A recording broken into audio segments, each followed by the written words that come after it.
चला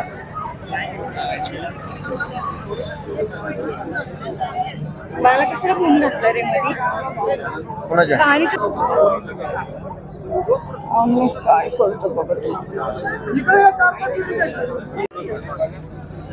कारण स्थानिक लोकप्रतिनिधी काय झाले की थोडं सहकार्य करतात पण हे सहकार्यापेक्षा आम्हाला काय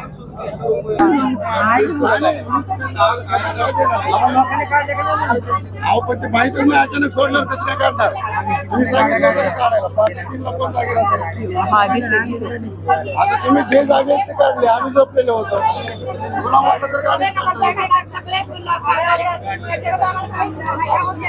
हे काय म्हणतात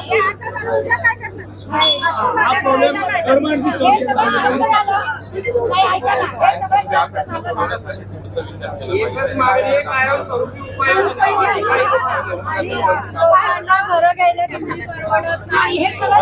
मला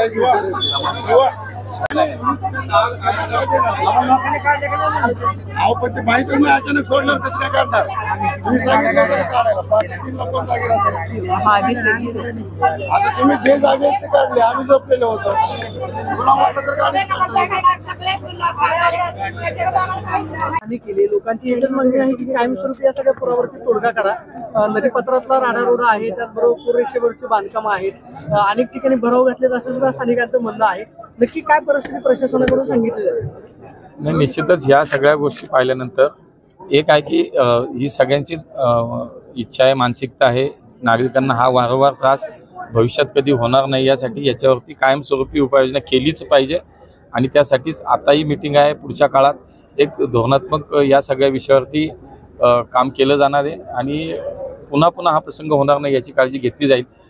100% काही त्याच्यात अडचणी आहेत काही तांत्रिक अडचणी आहेत काही ठिकाणी आपण पाहतो की राडारोडा आहे काही ठिकाणी भराव केलेला आहे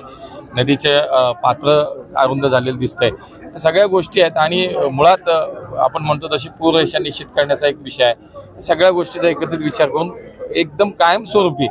या सगळ्या भागामध्ये कधी पाणी पुढच्या काळात येणार नाही यासाठीचं काम करणं आवश्यक आहे ते आपण करू आणि कालपासून खूप संतप्त प्रतिक्रिया येते सगळ्यांकडूनच आणि त्यांचं म्हणणे काहीतरी स्वाभाविक आहे आणि प्रशासन याच्यामध्ये मागे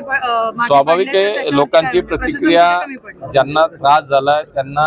ही स्वाभाविक प्रतिक्रिया आहे हे होणं याच्यात काही चुकीचं नाही आणि आता प्रशासकीय पातळीवरती जी मदत आता बाकी आपण कायमस्वरूपीचा जो काही विचार तो करायचाच आहे तो करतोय आपण पण आता प्राथमिकता याची आहे की आता लोकांना ताबडतोब या ठिकाणी त्यांचं स्थलांतर जिथे केलं तिथं सुविधा मिळणं इथली स्वच्छता होणं इथं औषध फवारणी होणं इथं आता लाईट आपण नाही इथं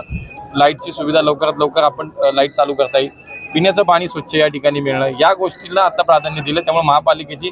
सगळी यंत्रणा आता याच्यामध्ये काम करते अन्न सगळ्यात महत्त्वाचं म्हणजे खडकवासला धरणामधून जे पाण्याचा विसर्ग करण्यात आला ते 55 ते 60 हजार पाणी होतं असं तिथल्या स्थानिकांचं म्हणणं आहे मात्र प्रशासन सांगतंय की 35 ते 40 हजार क्युसेकनं पाणी मी सांगितलं की 40,000च्या वरती 40,000 क्युसेकच्या वरती पाणी 100% सोडलेलं आहे आणि त्याशिवाय इतकं पूर येत नाही इथून मागचा आपण जो अनुभव पाहिला ज्या वेळेला 40-45 हजार क्युसेकच्या वरती पाणी सोडलं गेलं त्यावेळेला ही परिस्थिती इथं झालेली आहे आणि म्हणून याची निश्चित चौकशी केली जाईल काय अडचण होती आणि महापालिका प्रशासन जलसंपदा विभागाचं प्रशासन यांच्यातला समन्वय का नव्हता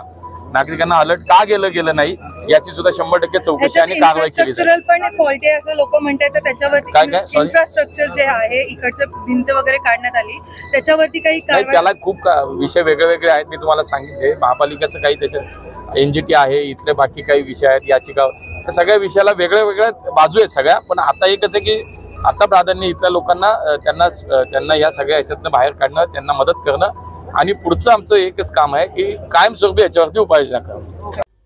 आमची व्हिडिओ बातमी आवडल्यास लाईक शेअर आणि समांतर चॅनलला सबस्क्राईब करायला विसरू नका।